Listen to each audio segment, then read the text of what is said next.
Selamat berjumpa pada pembelajaran manajemen proyek konstruksi. Kali ini kita akan membahas pokok bahasan mengenai estimasi biaya proyek.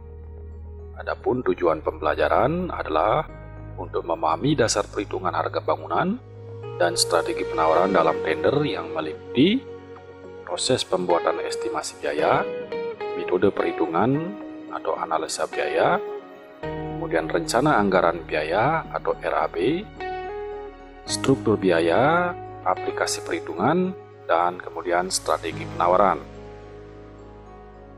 Sebelum melaksanakan sebuah pembangunan proyek, maka hal yang menjadi pertanyaan adalah berapa besarnya biaya yang diperlukan untuk melaksanakan pembangunan proyek tersebut. Selain itu, perlu juga diketahui kapan proyek itu akan dibangun, di mana lokasi proyek itu akan dibangun, siapa pembuat estimasi, dan oleh siapa estimasi biaya tersebut dibuat.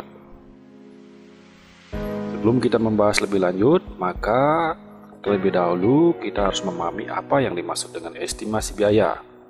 Estimasi biaya merupakan angka perkiraan dari suatu biaya proyek.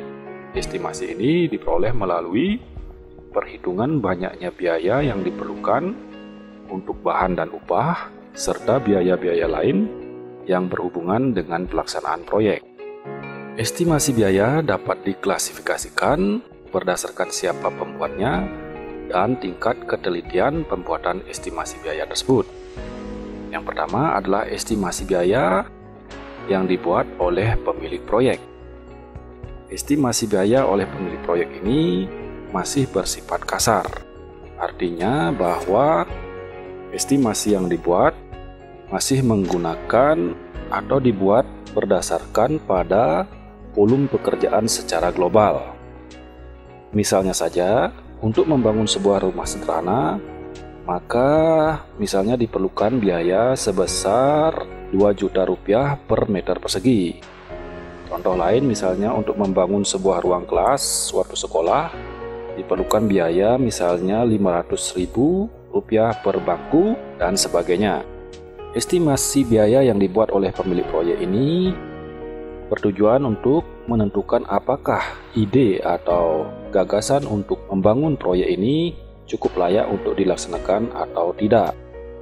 Dalam proses pembuatannya, maka estimasi ini dibantu oleh suatu studi kelayakan atau feasibility study yang memegang peranan penting sehingga pemilik proyek dapat membuat estimasi biaya. Selanjutnya, yang kedua adalah estimasi biaya yang dibuat oleh konsultan perencana. Estimasi biaya yang dibuat oleh konsultan perencana ini bersifat lebih mendetail atau lebih teliti dibandingkan dengan estimasi biaya yang dibuat oleh pemilik proyek. Karena pembuatan estimasi ini sudah berdasarkan pada gambar rencana dan rencana kerja atau syarat-syarat yang tertuang dalam RKS. Sehingga estimasi biaya tersebut sudah terinci untuk masing-masing jenis atau item pekerjaan yang akan dilakukan yang dituangkan dalam rencana anggaran biaya. Kemudian ada estimasi biaya yang dibuat oleh kontraktor. Estimasi biaya ini bersifat lebih teliti dan rinci, sebab sebelum membuat estimasi biaya ini maka kontraktor telah memiliki kesempatan untuk mempelajari bestek dan gambar bestek yang telah didesain dan dirancang oleh konsultan perencana. Selain itu, dalam membuat estimasi biaya ini, kontraktor juga telah diberi kesempatan untuk meninjau lokasi pembangunan, sehingga dengan demikian kontraktor melihat secara langsung situasi dan kondisi di mana proyek itu akan dilaksanakan, sehingga semua pertimbangan-pertimbangan seperti pertimbangan metode pelaksanaan atau konstruksi metode apa yang akan diterapkan, kemudian cara penyediaan bahan material, dan sumber daya yang akan dikerahkan untuk pelaksanaan sudah dipertimbangkan oleh kontraktor. Selain itu juga kontraktor juga telah memasukkan faktor-faktor risiko yang kemungkinan muncul dalam pelaksanaan proyek nanti.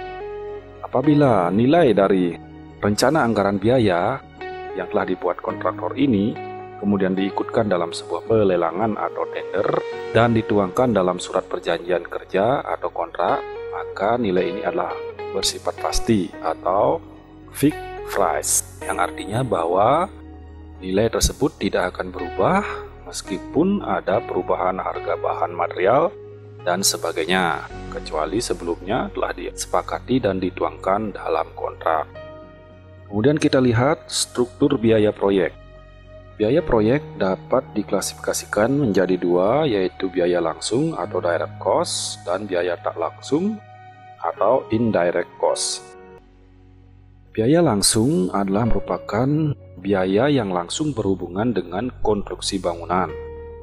Sedangkan biaya tak langsung merupakan biaya yang tidak langsung berhubungan dengan konstruksi atau bangunan, namun harus ada pada proyek tersebut. Pertama, mari kita lihat biaya langsung atau direct cost terlebih dahulu. Komponen biaya langsung pada proyek dapat mencakup yaitu bahan atau material bangunan, kemudian upah tenaga kerja, dan juga peralatan atau equipment yang diperlukan pada proyek. Beberapa hal yang perlu diperhatikan dalam menghitung biaya langsung. Yang pertama pada komponen bahan atau material bangunan adalah bahwa material atau bahan bangunan yang akan digunakan tersebut akan memiliki sisa, sehingga perlu diperhitungkan dengan teliti berapa besar kebutuhan bahan atau biaya sehingga tidak memiliki atau sisa yang terlalu besar. Kemudian yang kedua adalah harga bahan material tersebut. Harga bahan material ini dapat dihitung setempat di mana bahan tersebut dibeli, atau bisa juga diperhitungkan sampai bahan tersebut sampai pada lokasi proyek. Kemudian adalah sistem pembayaran yang digunakan. Pembayaran bahan material bisa dengan cara tunai, angsuran, atau menggunakan sistem pembayaran mundur. Dan yang terakhir adalah perlu mengupayakan bahan material yang berkualitas baik namun dengan harga yang relatif murah. Selanjutnya adalah hal-hal yang perlu diperhatikan pada komponen peralatan atau equipment. Yang pertama adalah apakah peralatan itu diperoleh dengan cara pembelian langsung atau dengan menggunakan sistem sewa. Apabila peralatan itu diperoleh dengan menyewa, maka ada beberapa hal yang perlu diperhatikan. Yang pertama adalah biaya operasional yang terdiri dari mobilisasi, perawatan, mekanik, driver, bahan bakar, dan sebagainya. Kemudian, apabila menggunakan lembaga jasa keuangan, maka perlu dipertimbangkan akan adanya bunga investasi. Terakhir, perlu juga diperhatikan adanya faktor jaminan risiko atau asuransi. Selanjutnya, hal-hal yang perlu diperhatikan dalam menghitung biaya langsung pada komponen upah kerja. Antara lain, perlu diperhatikan undang-undang perburuhan yang berlaku pada masa itu. Ini berkaitan dengan UMR atau upah minimum regional. Yang kedua, perlu juga diperhatikan cara pembayaran upah. Apakah dilakukan dengan cara harian, borongan per unit satuan volume, atau borongan keseluruhan. Selanjutnya diperhatikan juga klasifikasi keahlian, kemampuan, dan kapasitas kerja dari tenaga kerja yang digunakan. Dan terakhir, hal yang perlu diperhatikan adalah bagaimana cara memperoleh tenaga kerja yang akan digunakan pada proyek. Apakah akan menggunakan tenaga kerja dari daerah setempat atau mendatangkan tenaga kerja dari daerah lain. Apabila harus mendatangkan dari daerah lain, maka perlu diperhitungkan biaya transportasi. Baiklah, setelah kita membicarakan mengenai biaya langsung, selanjutnya kita akan membahas biaya tak langsung atau indirect cost. Biaya tak langsung ini terdiri dari 3 komponen. Yang pertama adalah biaya overhead, yang kedua biaya tak terduga atau contingency cost, yang ketiga adalah keuntungan atau profit. Yang pertama, biaya overhead dapat dibedakan menjadi 2, yaitu overhead lapangan dan overhead kantor. Adapun yang termasuk overhead lapangan antara lain berupa perizinan, misalnya saja IMB atau izin mendirikan bangunan, dan lain-lain. Yang kedua, misalnya pengadaan fasilitas lapangan, antara lain direksi kit, gudang, tempat atau los kerja, pagar pengaman, penerangan, dan juga penyediaan air bersih, dan sebagainya. Selain itu, biaya pengukuran, kemudian pembuatan benda-benda uji maupun pengujian bahan material, pengadaan peralatan yang bersifat habis pakai, kemudian rapat-rapat lapangan atau site meeting, dan juga termasuk pengadaan dokumentasi, misalnya sebelum pekerjaan dimulai atau 0%, progres 50%, dan sampai proyek itu berakhir atau progres 100%. Sedangkan overhead kantor dapat berupa beban kantor, antara lain sewa, pajak, penerangan, air, dan sebagainya. Kemudian honor atau gaji karyawan. Izin usaha perusahaan juga termasuk dalamnya, biaya prakualifikasi, referensi bank, bahkan keanggotaan asosiasi profesi. Kemudian yang kedua adalah biaya tak terduga atau contingency cost. Biaya tak terduga ini pada umumnya sulit untuk dibuat karena memang tidak mudah untuk memperkirakan kejadian-kejadian yang mungkin bisa terjadi dan mungkin pula tidak terjadi, sehingga tidak bisa diprediksikan dengan pasti. Misalnya terjadi bencana alam seperti banjir, tanah longsor, gempa bumi, dan sebagainya.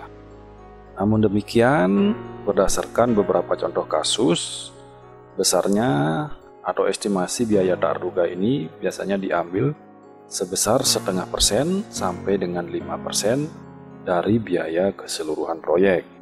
Selain contoh-contoh yang diungkapkan sebelumnya, maka biaya tak terduga atau contingency cost ini dapat berupa antara lain kurang lengkapnya gambar bestek. Misalnya di dalam bestek disebutkan pekerjaan atau ada pekerjaan tertentu, namun pada gambar bestek pekerjaan tersebut tidak tergambarkan, sehingga besar kemungkinan terlewatkan oleh rekanan atau pemborong. Kemudian biaya tak terduga ini juga dapat berupa kealpaan pemborong dalam memasukkan beberapa item pekerjaan yang seharusnya ada. Bisa juga berupa adanya poin pada bestek yang menimbulkan interpretasi yang berbeda pada masing-masing personal pelaksana proyek. Misalnya pada RKS disebutkan bahwa bahan yang digunakan adalah bahan X dengan merek A atau yang setara dengan persetujuan direksi atau pengawas.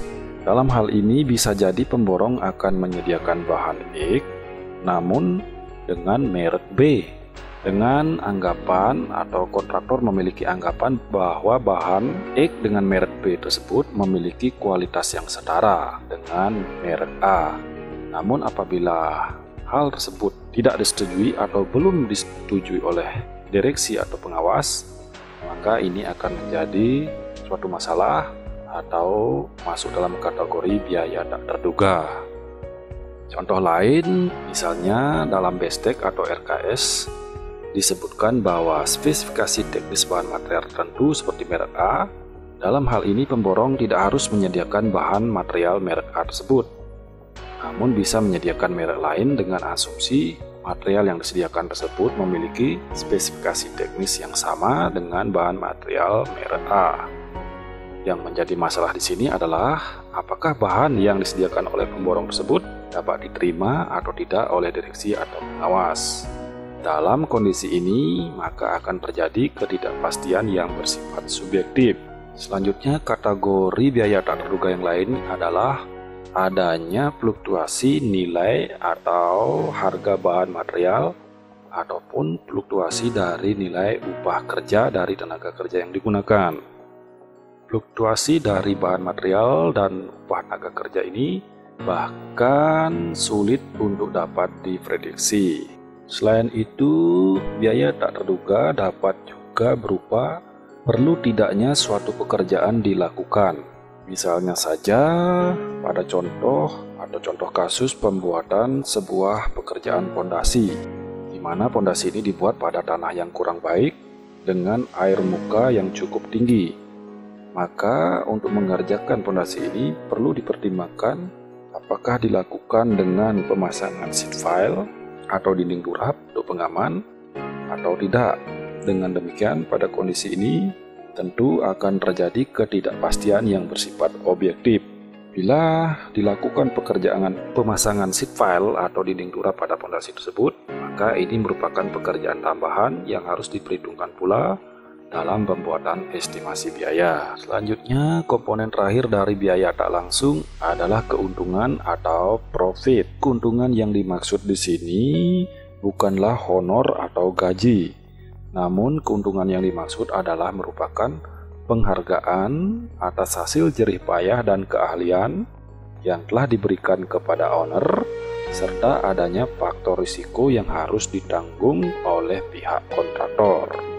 Pada estimasi biaya, keuntungan tidak dicantumkan secara eksplisit, namun nilainya sudah dimasukkan dalam perhitungan secara global. Keuntungan yang akan diperoleh kontraktor ini merupakan selisih antara biaya yang diestimasikan dan telah disetujui dalam kontrak atau fixed price dengan biaya sesungguhnya atau real cost setelah pekerjaan selesai.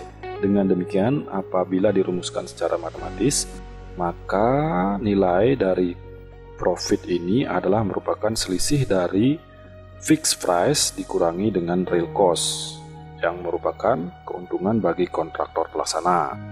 Baiklah, sampai di sini kita telah sampai pada pembahasan mengenai struktur estimasi biaya. Kita akan berjumpa lagi pada pokok bahasan mengenai estimasi biaya pada bagian yang kedua nanti. Sampai jumpa. So if I run, it's not enough.